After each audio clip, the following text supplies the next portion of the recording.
His wife's birthday mattered more than his father's funeral. Now my will tells the rest. Listen to me, child. Listen close, because these old bones won't carry this burden much longer, and there are truths that need telling before I join my Walter in whatever waits beyond. My name is Iris Mathombeni, and at 87 years, with hair white as morning mist on Table Mountain, I have seen enough heartbreak to fill an ocean, enough betrayal to drown hope itself. But I have also learned that sometimes, when your heart breaks just right, it breaks open to let in a light you never knew existed.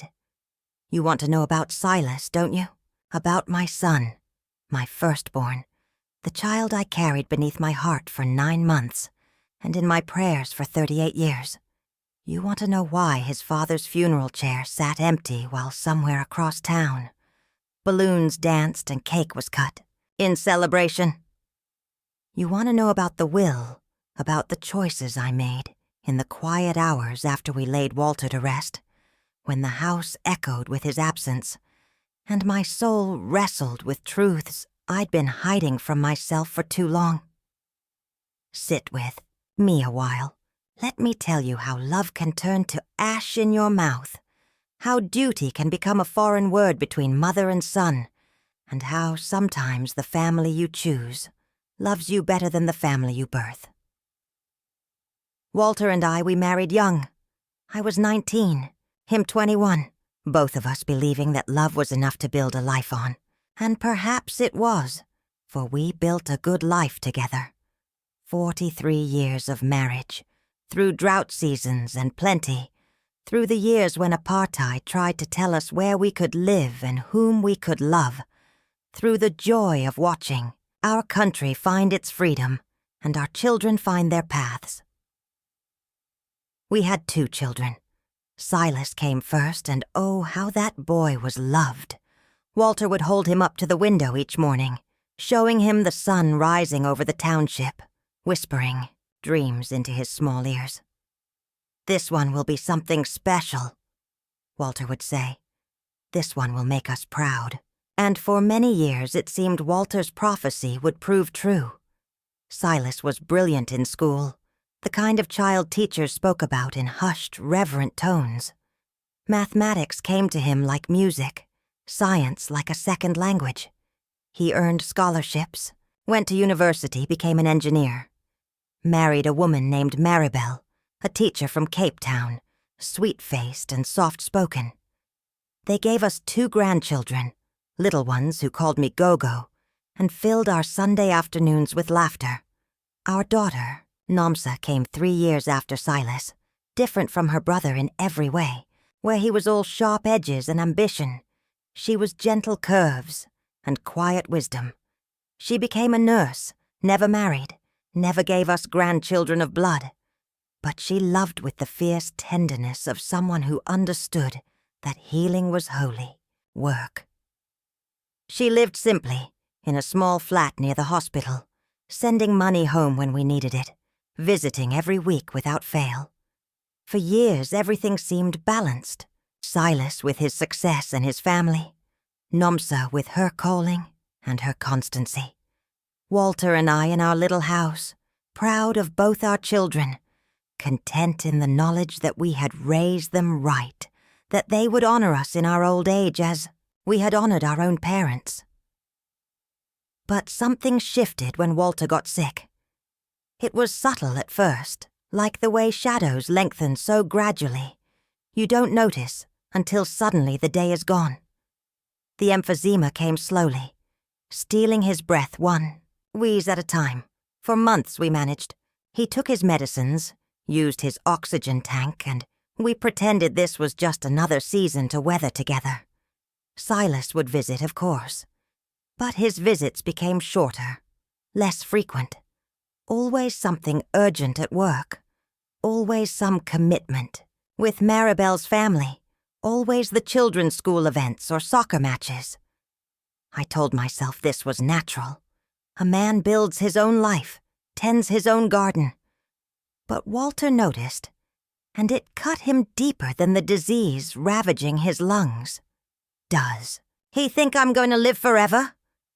Walter asked me one evening, his voice barely above a whisper.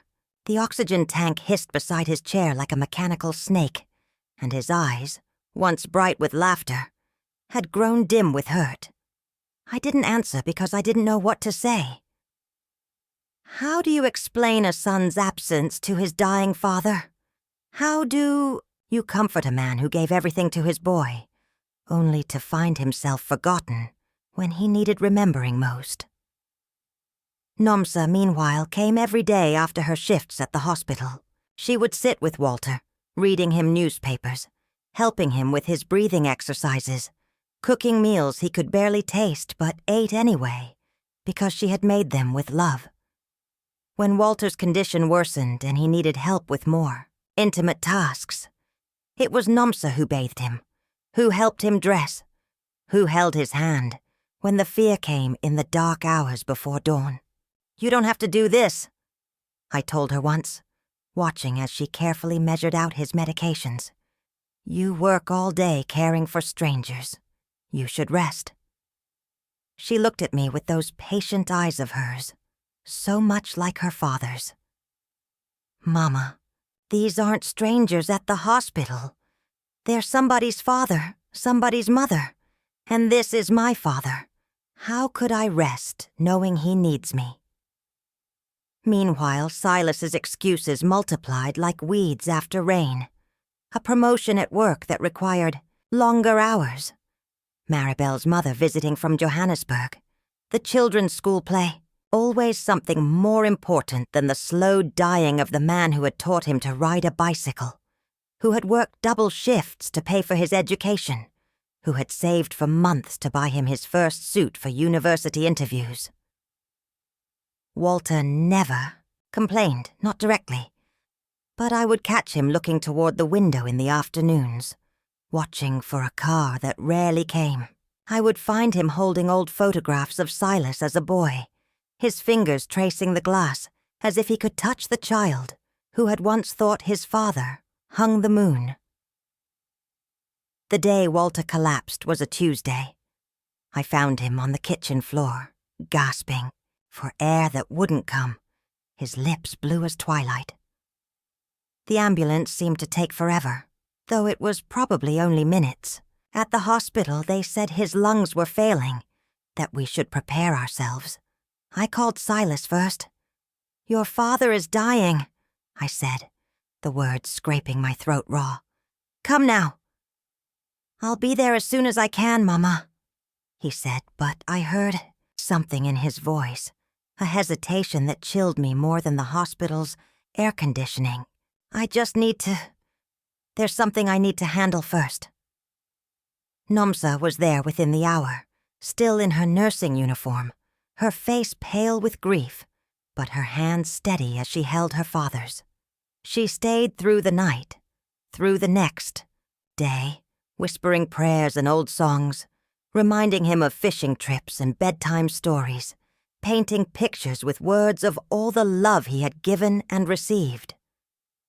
Silas came on the second day, but only for an hour. He stood by the bed awkwardly, as if illness were contagious through proximity, as if love could be measured by the distance you kept from suffering. "How is he?" Silas asked, but he was looking at his phone, scrolling through messages even as his father struggled for each breath. "He's dying," Nomsa said simply. "He's been asking for you. I'm here now," Silas replied, but his here felt like an absence, like going through motions without meaning. Walter lasted 3 more days. 3 days during which Silas visited twice more, each time briefly, each time with the distracted air of someone checking an obligation off a list. 3 days during which Nomsa never left the hospital, sleeping in the uncomfortable chair beside Walter's bed, holding vigil like the devoted daughter she was. On the last day, Walter was lucid for a few precious hours. He looked at me with eyes that still held all our years together, all our love and shared dreams and quiet understanding. "Iris," he whispered, his voice like rustling leaves. "I need to tell you something." I leaned close, my ear near his lips. "I'm proud of Nomsa," he said. Tell her she's the best of us." And then, so quietly, I almost missed it. "I thought Silas would come." Those were nearly his last words. He died that evening as the sun set behind the hospital windows, with Nomsa holding one hand and me holding the other. Silas was not there. He was not there because, as I learned later, he was at home helping Maribel prepare for her birthday party the next day. You see, child, Maribel's birthday fell on the day after Walter died. Not just any birthday, but her 40th, what she called a milestone worth celebrating. And Silas, my son, my firstborn, the child I had prayed over and sacrificed for, decided that his wife's birthday preparations were more important than his father's deathbed.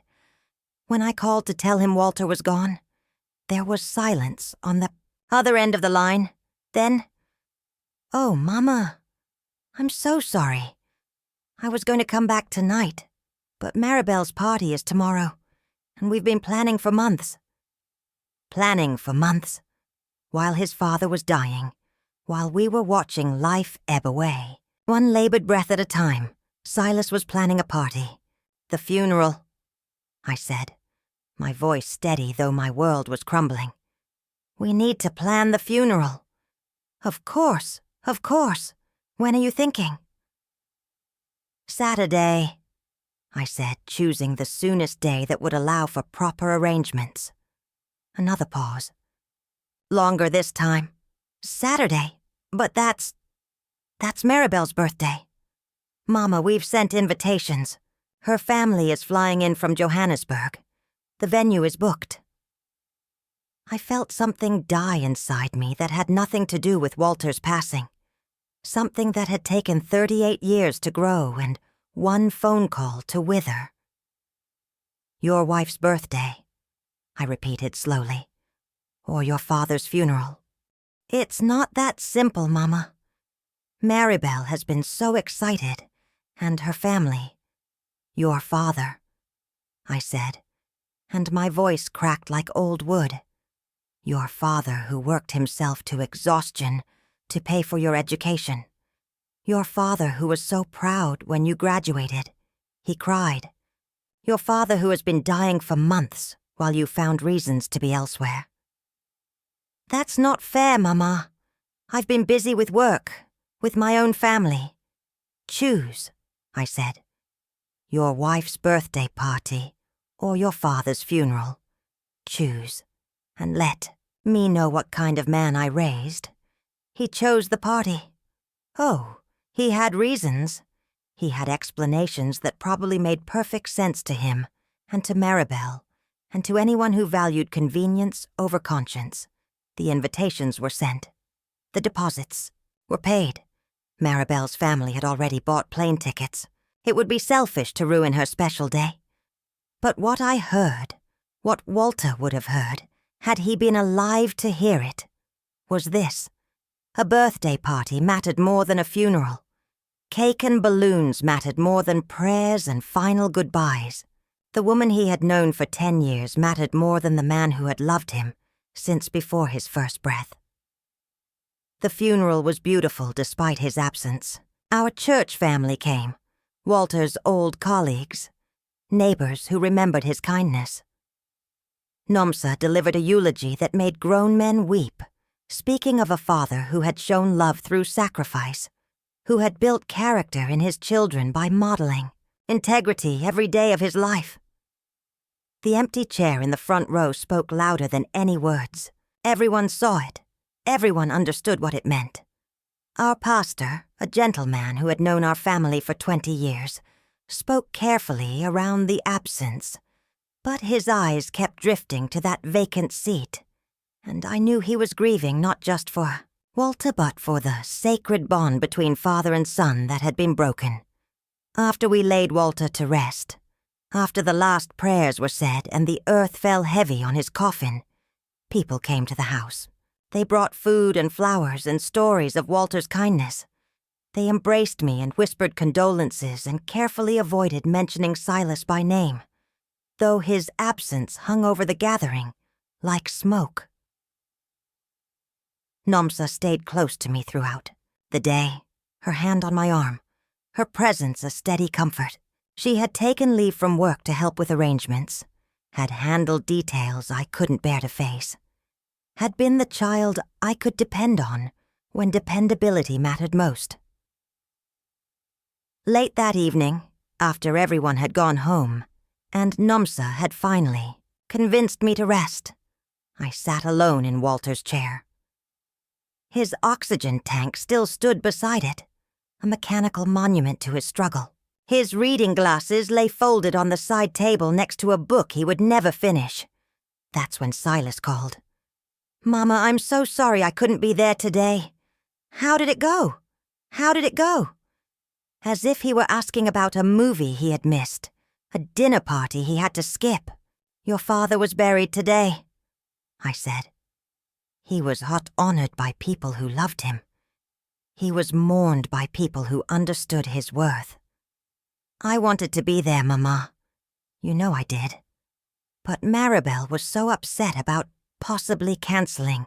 "Stop," I said. "Just stop. Don't tell me about Maribel's feelings. Don't tell me about her disappointment or her family's travel plans or the money you couldn't recover from deposits. Don't tell me anything except this. Did you think about your father today? For even 1 minute during your wife's party? Did you remember the man who gave you life?" Silence stretched between us like a chasm. "Of course I thought about him, Mama. I love Dad. Love." I repeated. "You loved him. Past tense. As if love were something you could put away in a drawer when it became inconvenient. That's not what I meant." "It's exactly what you meant," I said. "And it's exactly what you showed. Your love for your father was conditional, secondary, something to be honored only when it didn't conflict with more pressing obligations." I hung up before he could respond. I couldn't bear to hear more excuses, more justifications, more reasons why his wife's happiness mattered more than his father's dignity. In the days that followed, as I slowly began the process of learning to live without Walter, I thought about legacy. What do we leave behind when we die? What marks do we make on the world that matter beyond our last breath? Walter left love. Not the selfish kind that demands reciprocation, but the generous kind that gives without counting the cost. He left the memory of a man who honored his commitments, who showed up when showing up was hard, who understood that love is not a feeling, but a choice made new each day. I thought about my own legacy, about what I would leave behind when my time came. I thought about the will Walter and I had made years ago, back when we assumed our children would honor us equally, would love us with the same devotion we had shown them. The will was simple then, everything split between Silas and Nomsa, the house, the savings account, the small investments Walter had made over the years. We had assumed fairness meant equality, that justice meant dividing our earthly goods down the middle. But sitting in that quiet house, surrounded by Walter's things and the echo of his absence, I began to understand that fairness is not always equal, and equality is not always just. Silas had made his choice. He had chosen convenience over conscience, celebration over mourning, his new family over his first family. And in making that choice, he had revealed something about his character that no amount of education or success could overcome. Nomsa, meanwhile, had shown up. She had loved without conditions, served without counting the cost, honored her father in life and death with a devotion that shamed angels. She had held vigil at his bedside, had bathed his failing body with tenderness, had spoken his eulogy with words that captured the essence of his goodness. I called my lawyer the following week. James Molefe had handled our legal affairs for years, had drawn up our wills, and helped us navigate the maze of property ownership during the apartheid years. He was a kind man, understanding, and he listened without judgment as I explained what I wanted to change. "Are you certain about this, Mrs. Mthombeni?" he asked gently. "These decisions, once made, are difficult to undo. Perhaps you should wait, give yourself time to grieve properly before making such significant changes. I have been grieving for months," I told him. "Not just for my husband's death, but for my son's choices. This is not a decision made in anger, Mr. Molefe. This is a decision made in clarity." He nodded slowly. "Very well. Let me draw up the new documents." The changes were simple in their execution, profound in their implications. The house, the savings, the investments, the small jewelry collection Walter had given me over the years, the photographs and books and accumulated treasures of a lifetime lived in love. All of it would go to Nomsa. Not because she was perfect, but because she was present. Not because she had never disappointed us, but because, when disappointment and duty collided, she chose duty. Not because she was our favorite child, but because she had proven herself worthy of our trust when trust mattered most. For Silas, I left something too. A small sum, enough to pay for one very expensive birthday party. And a letter explaining why. I sealed the new will away in the safe deposit box, said nothing to either child about the changes. Life continued its quiet rhythm. Nomsa visited regularly, helping me sort through Walter's belongings, listening to my stories, sharing memories that kept his spirit alive in our conversations. Silas called occasionally, always with the slightly guilty tone of someone fulfilling an obligation. He visited once, bringing Maribel and the children for an awkward Sunday lunch. Maribel was polite but distant, the children restless and eager to leave. Silas spent most of the visit checking his phone, and when they left, the house felt emptier than before they came. Months passed. I grew frailer, my own body beginning to show the wear of 87 years. But my mind remained sharp, my resolve unchanged. I watched my daughter love me without condition, and I watched my son love me when convenient. The contrast became starker with each passing day. The phone call came on a Thursday evening in spring. Dr. Naidu's voice was gentle but clear. The cancer was aggressive, the prognosis measured in weeks rather than months. I thanked him for his honesty and hung up the phone without tears. Death holds no terror when you have lived fully, loved deeply, and made peace with your choices. I called Nomsa first. She came immediately, of course, and held me while we both cried for all the things left unsaid, all the time running short, all the love that would have to be compressed into whatever days remained. I called Silas next. He promised to visit soon, very soon, just as soon as he could arrange things at work. I told him not to hurry, that I had lived long enough to know the difference between promises and presents. In my final weeks, as my body prepared for its last great journey, I thought often about justice, not the harsh, punitive kind that seeks revenge, but the restorative kind that honors truth and rewards faithfulness. I thought about the parable of the talents, about the faithful servant who was given more, because he had proven himself trustworthy. With little Nomsa was my faithful servant. She had been given the small things, bedside vigils, weekly visits, phone calls just to check how I was feeling, and she had proven herself worthy of greater trust. She had earned not just my love, but my legacy. The end came quietly, as endings often do. I slipped away on a Sunday morning while Nomsa held my hand and hummed old hymns. Silas was not there, but I had not expected him to be. Death, like life, was apparently less important than his other commitments. The reading of the will took place 2 weeks after my funeral. Silas attended that, of course. Money has a way of commanding presence that love apparently could not. His shock was complete when Mr. Mulliffy read the terms. The house, the savings, everything of value left to Nomsa. For Silas, 5,000 rand, and a sealed letter. "There must be a mistake," Silas said, his voice tight with disbelief. "My mother wouldn't. She couldn't." "There is no mistake," Mr. Mulliffy replied gently. "This will was executed with full mental capacity and proper legal witnesses. However, there is this letter for you." Silas tore open the envelope with shaking hands. Inside, in my careful handwriting, were these words: "My dear son, you chose a birthday party over your father's funeral.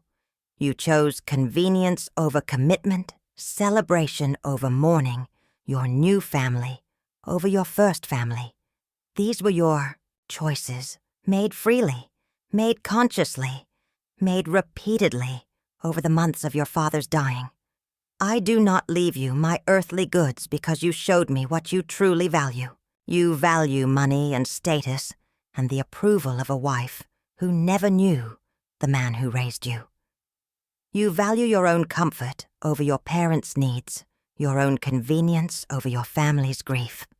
The money I leave you is enough to throw one extravagant party. Use it well. It is all you will ever receive from me, because it is all you have shown yourself worthy of receiving. Your sister proved herself faithful in small things, so I have entrusted her with larger things. She earned this inheritance through years of showing up, years of choosing love over convenience, years of honoring the parents who raised her. You could have chosen differently. Even at the end, even when your father was dying, you could have chosen love.